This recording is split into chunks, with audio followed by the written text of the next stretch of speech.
to her. Yeah. Oh no!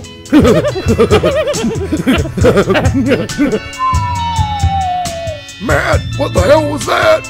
Wasn't me, coach. Welcome to the straight red car. Get off our lawn.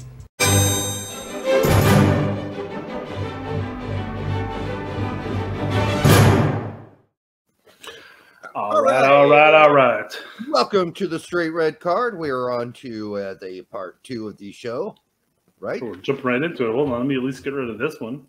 Oh, that's cool. We'll do this first. Hey, you know what video popped up on my feed on YouTube that I haven't watched since like 1994 or whatever came out? Remember that Not a Surf song, Popular? I'm popular. I'm a football star. I'm popular. I think that's so fucking hilarious, dude. That video, I haven't watched it forever. And like, you know, this cheerleader's making out with the quarterback, and the quarterback goes in to take a shower, and she starts making out with like a linebacker. It's like, wow, this is really gratuitous. I forgot about them, just like I forgot about Butthole Surfers.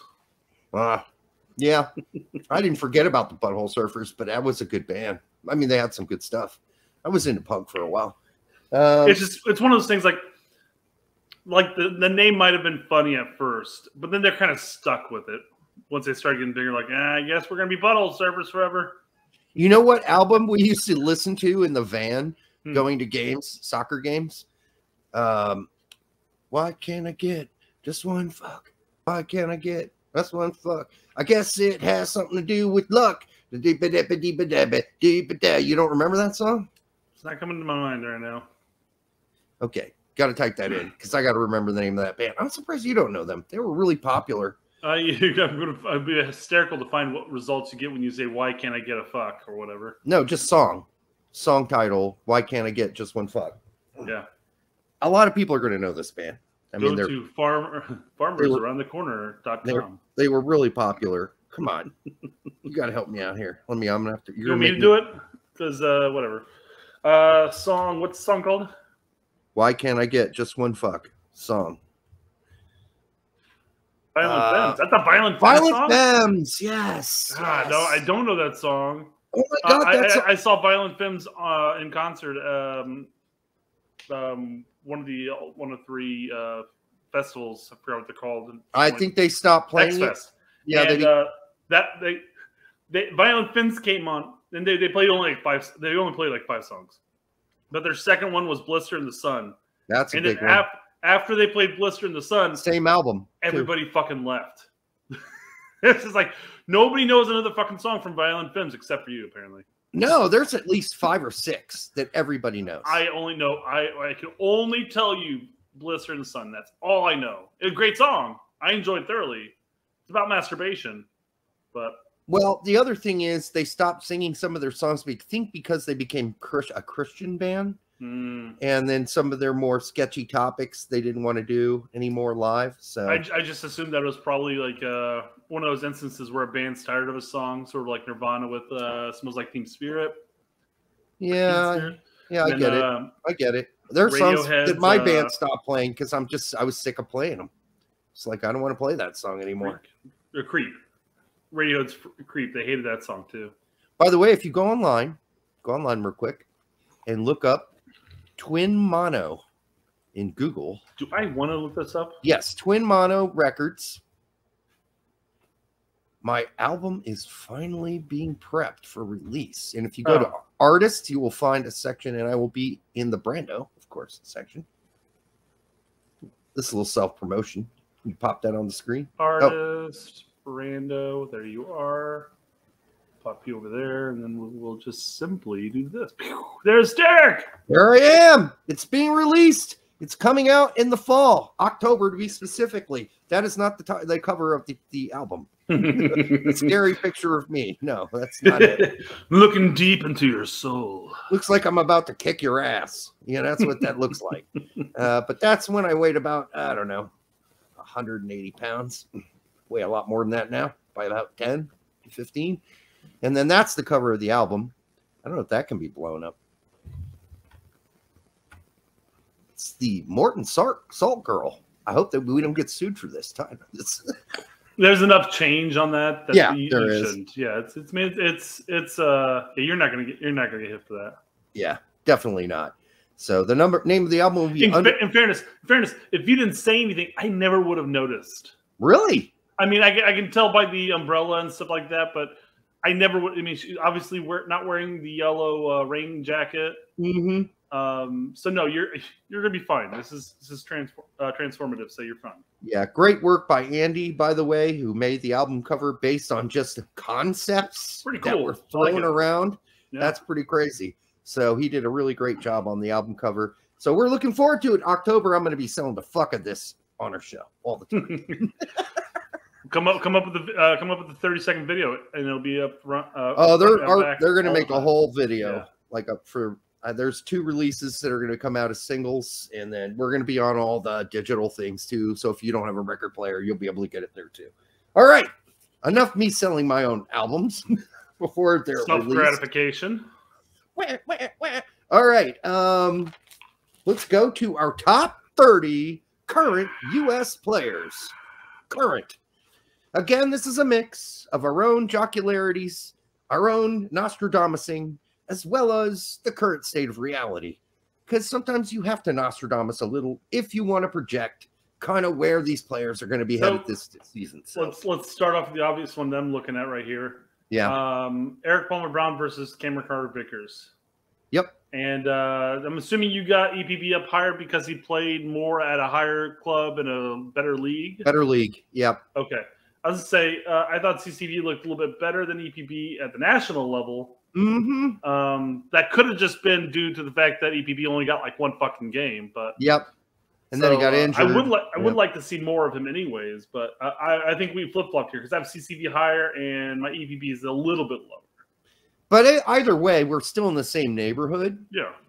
I mean, we're not far off. You're talking about a 10-player window there, or a gap. But like, if they're flip-flop between them, I mean, you're still pretty fucking spot on. And it's like, I mean, what's the difference really between 29 and I guess assuming that my EPP and CCV were replaced, but that's like a 5 gap there. But I mean, still, is that big of a difference? But they still end up being inside the top 4 center backs for us, top 5, which means both of them are in play. Both of them can make an argument from here until out to be one of the backups to Zimmerman and probably Richards would be my guess. 5 or 6. Top 5 or 6. Top 5 or 6. Because there is a player on here that we definitely both probably went with talent over possibility of playing for the national team. Yeah, for you, Long stays down here at 25. For me, Long is, oh, Jesus. I know exactly what's going to happen. He's going to start alongside Zimmerman. So I did rate him higher. Fair play. And I should have just said, no, fuck that. I'm not going to stand for it. I mean, quite frankly, it's I don't have an actual problem with Long. I mean, there are definitely times he's out of position. He gets spun around. He's fast enough to recover. He can work on some long balls from time to time. Maybe that's something he needs to work on. But if it's a relatively short 10 to 15-yard pass, he's got that spot down. Yeah. I mean, again, top 25. I mean, we're talking about 26 players going to the World Cup anyways. Yeah. And he most likely will start aside Zimmerman in the World Cup. Yes. Most likely. He probably will, and if it's not him, it's going to be Richards. Yeah. And then Eric Palmer Brown and CCV will just be around in case somebody pulls a left testicle. Basically, that's it. Sean Johnson. 26 players, all 5 of those might be there. So yeah. Did you have Sean Johnson at all on your list? No. I went 3 deep. And Horvath, we already hit my Horvath, if I recall correctly. Yeah. Reggie Cannon. Cannon was down low for me.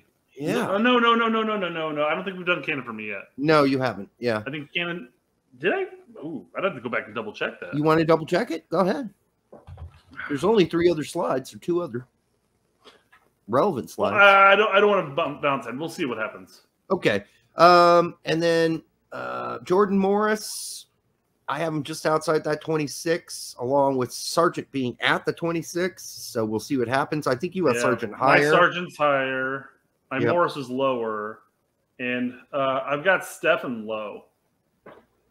Primarily because there's so many attacking options. And even offense, midfield, and defense options that I've got him lower because I've got Turner up higher. So your Busio is way too high for me. That's my only complaint so far with your list is Busio being 22. Yeah. that could be a fault of mine. People are gonna shit on me because they're like, "Oh, you're already counting a guy out. He's only fucking 22 years old, 21 years old." I was like, I watched him play. He's got a ceiling. He's small and he doesn't seem to be like really adapting. Well, as a lot of people have talked about, he either needs to pick up the defensive abilities as a number 6, or he needs to work on becoming a 10. But he can't do an 8 or a 6 because as an 8, he is not an offensive threat in any way at all. He has 0 De La Torre tendencies, 0 Musa abilities. Yeah, I feel like he's being ousted in the midfield, absolutely. And he has no real ability like Adams and even Tessman to know where to cut off the lanes as a 6. That's a great point. As a 6, Tessman's got the physical attributes to play that position. And quite. I mean, just looking at their the way they played for Venezia, they've split time. I mean, it's not like Busio outplayed Tessman by a bunch. I'm sure he outplayed him a little bit. Well, he had more minutes at the beginning of the season, for sure. But I mean, Tessman came out later in the season, was getting more playing time in the end, and that was a lot because of he had COVID for a bit, and then didn't he pick up an injury at some point? I don't know. Remember? I thought it was just COVID, but it could have been an injury too. But yeah, COVID sucks. So I mean, I understand that they're not in commission for a bit. So there's my Malik Tillman. Yeah, that's really high, and I'm fine with it. You know what? At 27, I'm fine with that. I talked about how I maybe had him a bit high. I think 27 is fine for me. I mean, you're just Nostradamusing it. What do you're going to have Haji Wrights are in the same bracket. Yep, that's good. I got Acosta at 29. I think I had Acosta higher. Probably. I mean, it makes sense. I mean, given he's at this point, he's most likely our backup to Adams. Yep. Unless Berhalter feels confident enough that either Adams is going to play every game or Luca De La Torre could possibly play as the replacement option if needed. I mean, it'd probably be like a Luca De La Torre and Musa as kind of a dual 8-6 type of mentality, and then you maybe have an offensive-minded player like an Aronson play more of a. I don't want to say 10 because we don't necessarily play with the 10, but have a more offensive-minded, or a Mckinney as a purely offensive, get in the box, get your body on that ball type of thing. Whereas Berhalter and Aronson have referred to that position a pocket 8 in a 3-2-2-3. I mean, I'd like to see us play that again because it worked really well. 3-2-2-3. Okay. He had Pulisic and Aronson playing the upper 2 as pocket 8/10s. I don't know. I like it. Joe Scally, where's yours? I think I had him just a little higher. Yeah, but not much. I don't think he's going to be in the next slide. I think he's going to be in the next 2 to 4 spots, probably. But you had Pepe higher than me too. I did. Yeah, okay. My potential 9s. I had Pepe and Sargent higher than you. My potential 9s are higher. Yeah, and I'm going purely off of potential at that point. And they smoke better weed. All right. Oh. I think that does it for this slide. We'll move on to the top 20. There's where my Aaron Long comes in. There's my Scally. Your Long's further down, right? Yeah, my Long is further down, yes. That's what happens with old age. All right. So Yedlin's not far off from where I had him. Tory comp. Man, 11th and 12th. Nice. Yeah, that makes sense. Richards same 12, thing. 14. Yep. Scally, you have a little higher than me. Hoppy, a little higher than me. Sargent, a little higher. This is where my 9's come in because obviously my Ferreira was down lower. Yep. You have him up here. I wanted to talk about Hoppy. Why I've got him at 15. Why I have him as our top 9 Yes, crazy, but not crazy. So Pepe has the ability, and I want to see him get more playing time with Augsburg and start scoring some goals. The same could be said about Sargent. Sargent offers that versatility, but I think he offers more or less the same that you can see from the 9, quite frankly. A non-scoring 9 that does a lot of dirty work. Can I help justify your pick even more from my perspective? For whom? For you. No, for which player? Hoppy. Oh, I haven't got to Hoppy yet. Hoppy's got 2 balls. Massive balls. He wants the ball, which is more than I can say about Sargent. Okay, but even for Pepe for that matter. Pepe and Hoppy both play for relatively low-scoring, crummy teams. Not crummy. Schalke was even worse. I mean, Sargent just got relegated, of course. Schalke is worse than Augsburg. Okay? Schalke. Okay. So you're going back a season for Hoppy. Hoppy played for a worse team than Pepe did for Augsburg. Absolutely. He played about the same amount of games that Pepe played for Augsburg. And No, he played a lot more than Pepe played. If memory serves me correct, and now we can always go back and double check this, but Hoppy played more. Not much more. He played the last 15, 16 games of the season? Yeah, but and then Pepe played 8, 9? Maybe. I mean, he started strong, but then only got bit minutes towards the end there. But even if you weigh it, you're like, you look at what Hoppy did with his limited time at Schalke, he scored goals. Pepe has not. Like 5 goals, but then let's with also a worse be fair, team. He also got a hat trick in one game. So that when people talk about he scored 5 goals for Schalke, but that's true. But he scored 6, okay. But he scored half the goals in one game. Fair enough. I mean, you can talk about with a horrible team in the Bundesliga. Absolutely. I will say, and if I recall what some of the pundits said about Bremen, that Bremen actually produced fewer opportunities to score goals than any team in history. It was some ridiculous fact. And then quite frankly, they didn't. I mean, Bremen didn't really have that many opportunities. And it was surprisingly because, I mean, you had Sargent, who actually was the leading goal scorer across all competitions with 7 goals. 7 goals! For Werder. Yeah. So, but no, I've got Hoppy on there just because higher up on the 9 list. From what I've seen at Schalke, from what I've seen during the Gold Cup, and just knowing that he's got the balls on the field. He wants the ball. He's going to take players on. He's going to shoot. He's going to check all the way back to R18 on the opposite side of the field just to get the ball. Yep. I mean, he's going through a bad spell at Mallorca right now. But that's hopefully not his fault. Changing. Hopefully that's changing. And it's not his fault either. Well, absolutely. I mean, I guess we're not there. We don't know what's going on behind the scenes. We can only go on what people have told us, what we've heard, and but I mean, looking at Mallorca last season, there's no reason that the Hoppy shouldn't have gotten more playing time. There is no reason. They weren't that good of a team. They weren't scoring goals. Try someone else. Yeah. But I mean, just for the balls that Hoppy brings, the attitude he brings onto the pitch, that's why I've got him higher up than any of our 9s. I'm totally fine with it. Yeah. See, this is how you disagree. We're not disagreeing.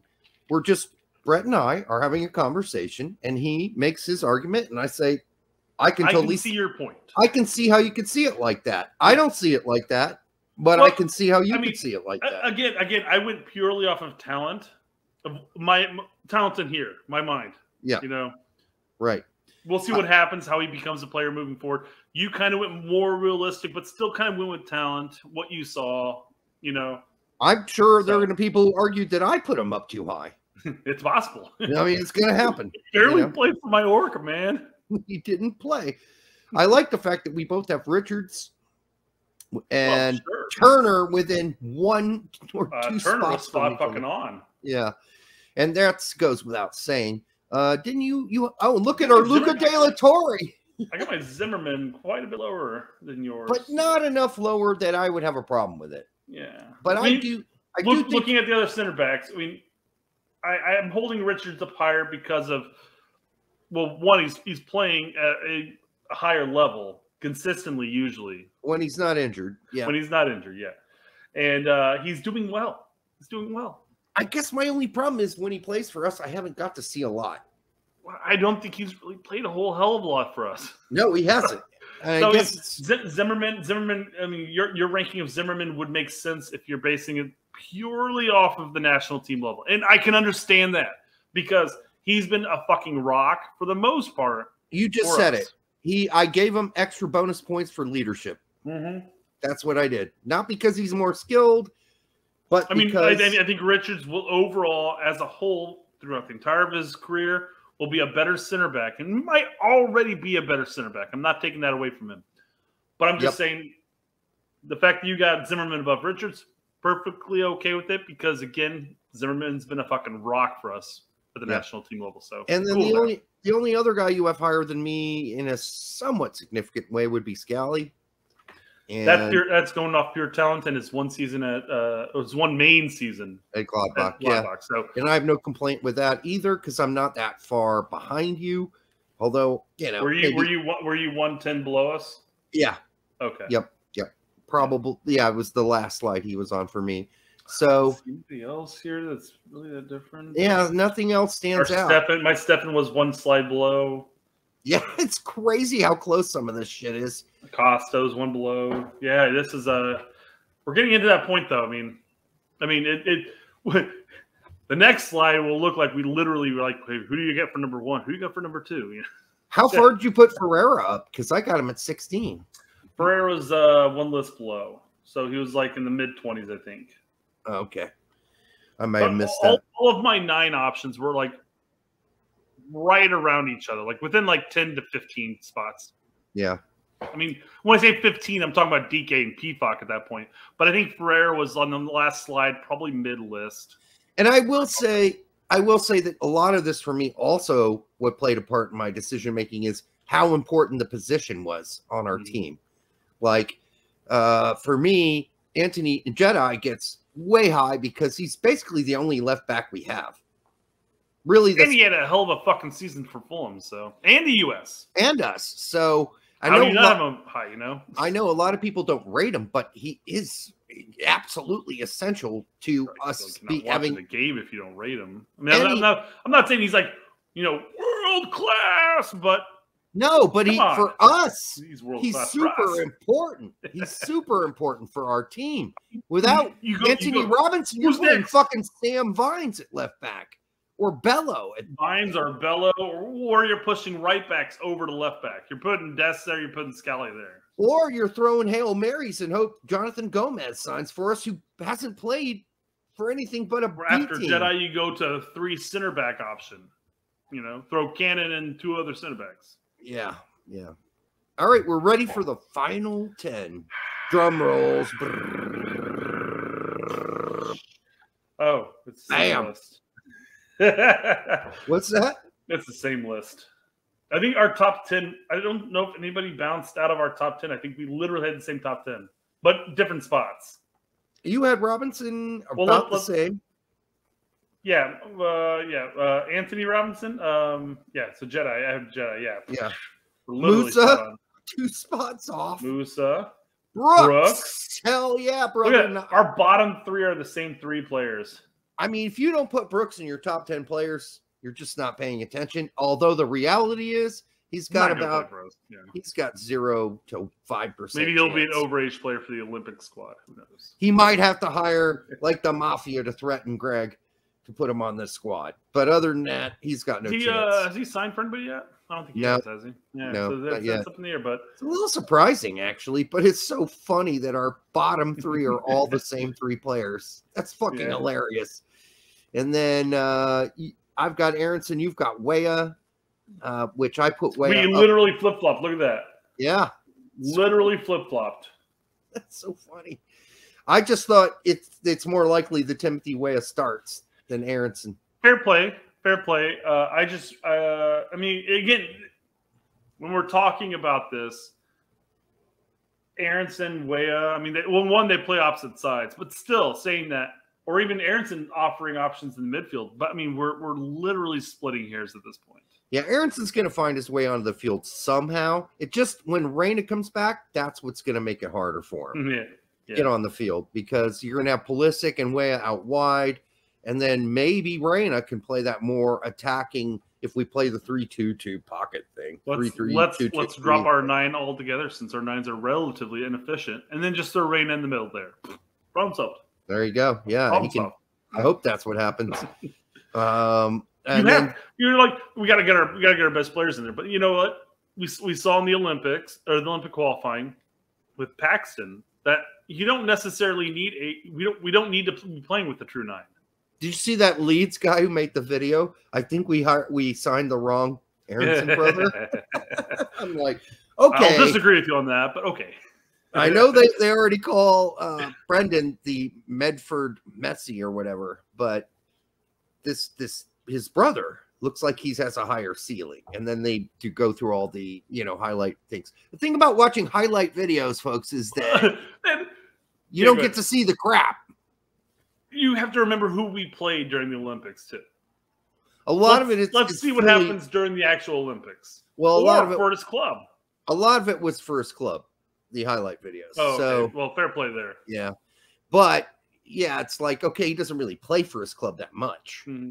I'm glad that you caught the best moments, but there's an obvious reason why he doesn't start, and someone like Bedoya starts in front of him, or if you're talking about one of the forwards, why those guys start. Hard to take away a rock out of your.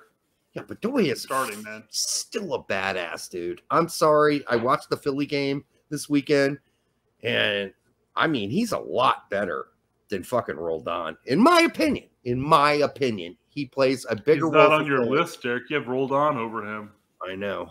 I had to squeeze him in just for reality's sake. I know. But yeah, the only difference we have is our top player, really. Well, let's see. I got Pulisic 1. You got him 2. Flip. Yeah. You got Reyna at 3. I've got him at 2. And then Mckinney, you have him 1. I've got him at 3. Again, when you're talking about the top 3 players, this is so hit and miss. I mean, it's you're splitting the finest of hairs. It is. The only reason Reyna didn't go higher for me is because he's been so injured. Okay, and I'll agree with you on that. With Reyna, though, I'm looking at overall potential. When he did play, and when he's played in the past, you can see his ability to read the field, open things up. It's phenomenal. He's going to literally be the best, if he stays healthy, the best American soccer player that ever played fucking soccer. Period. Mm-hmm. There's just no fucking doubt about it. His skill level is and his way he reads the field, the way he sees the game is like a level beyond Pulisic's even. Yep. It's one level above Pulisic. And Mckinney and him don't play. I think Pulisic is far more reactionary to what's happening, whereas Reyna is predicting the future, And don't be wrong, I'm not bagging on Pulisic. He's my number 1 right now. How can you not? I mean, how can you not have him as top 1 or 2 at least? He's had a hell of a season. I mean, he had a hell of a season with Chelsea. He's done well with the U.S. He played, even that's including his injuries that he sustained throughout the entire seasons.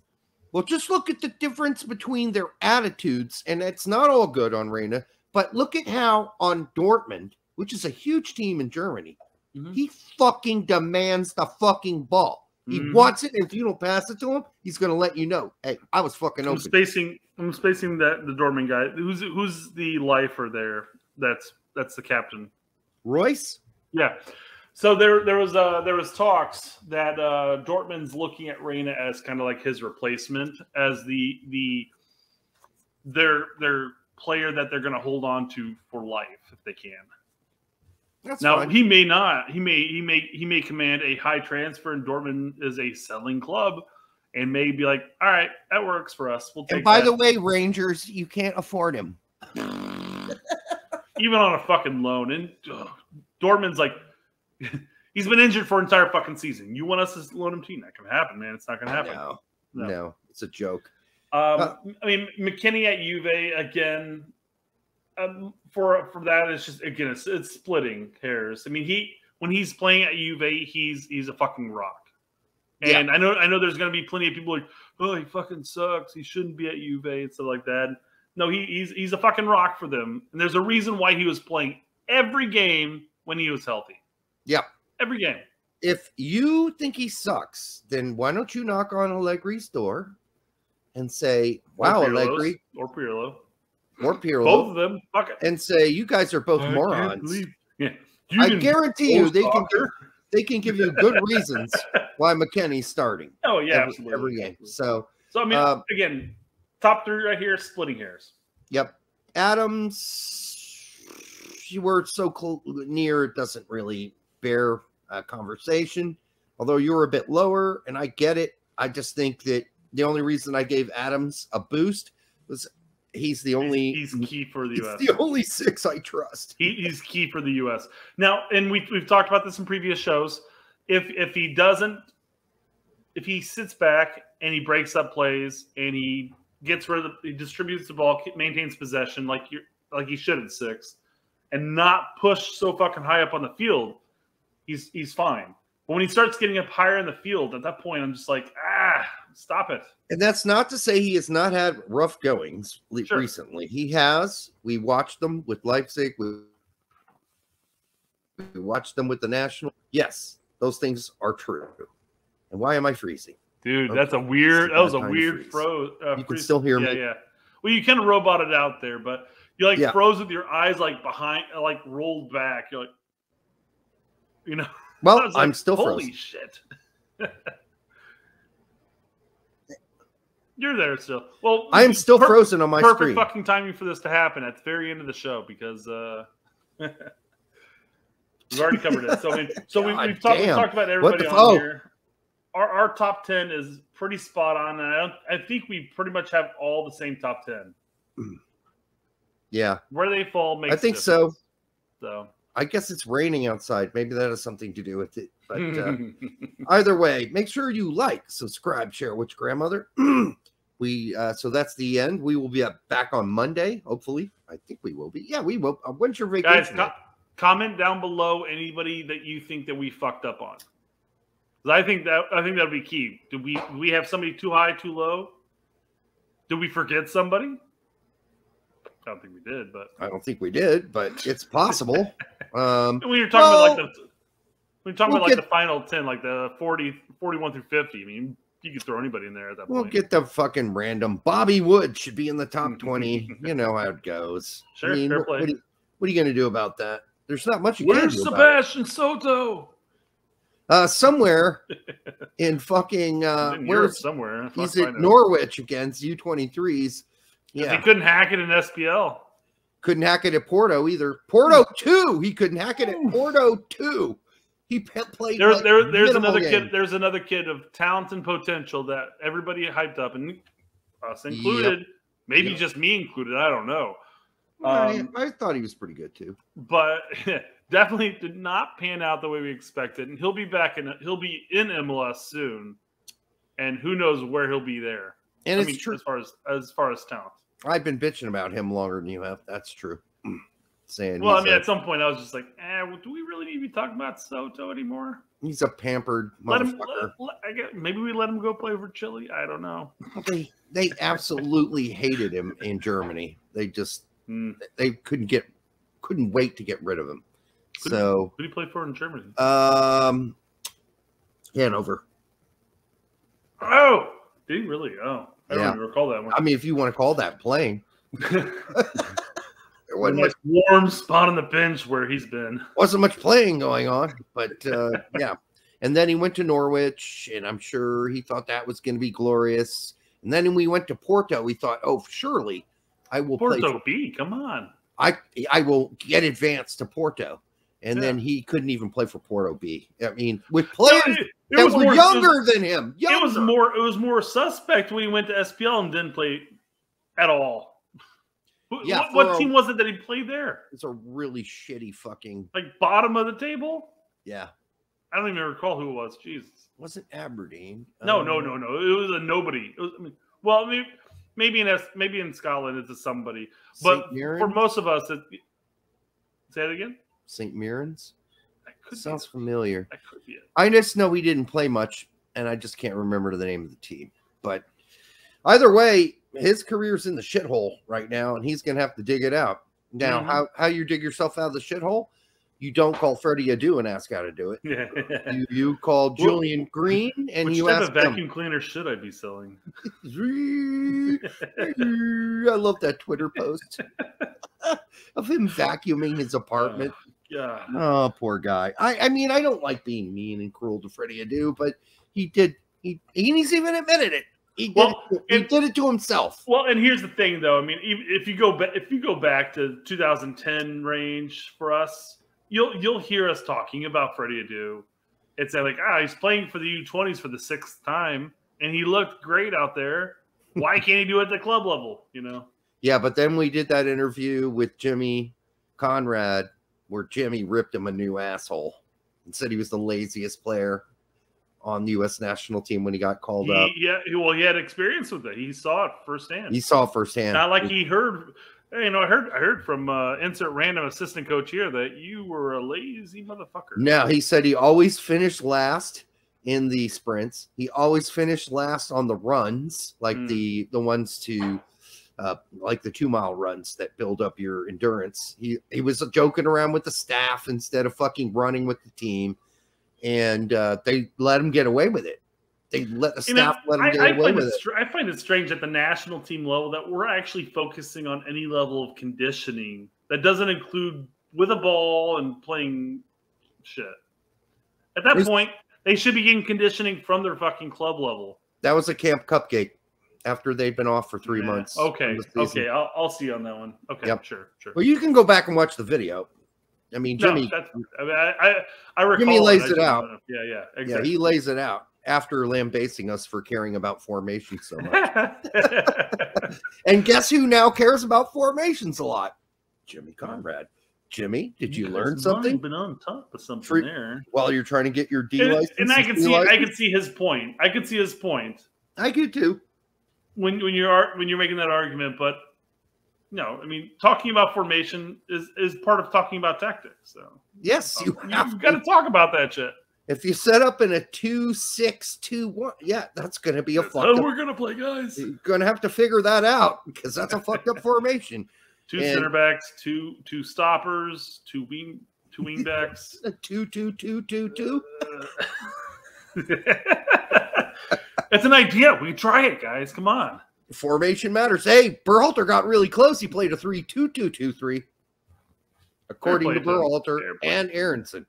So, yeah. All right. Until the next time on the Straight Red Card, make sure you like it, share with your grandma. As always, she's about the same age I am. Your grandma is.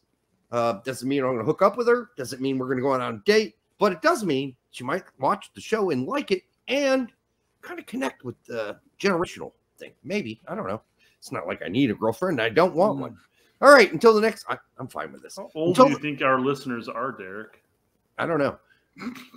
I haven't looked at the demographics lately, but I know there are only 2 women that watch the show. So get your grandma involved. All right. Until the next time on the Straight Red Card, we'll see you soon.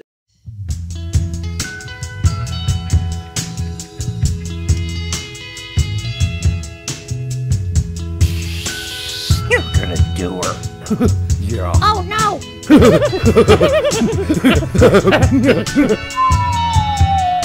Matt, what the hell was that? Wasn't me, Coach. Welcome to the Straight Red Card.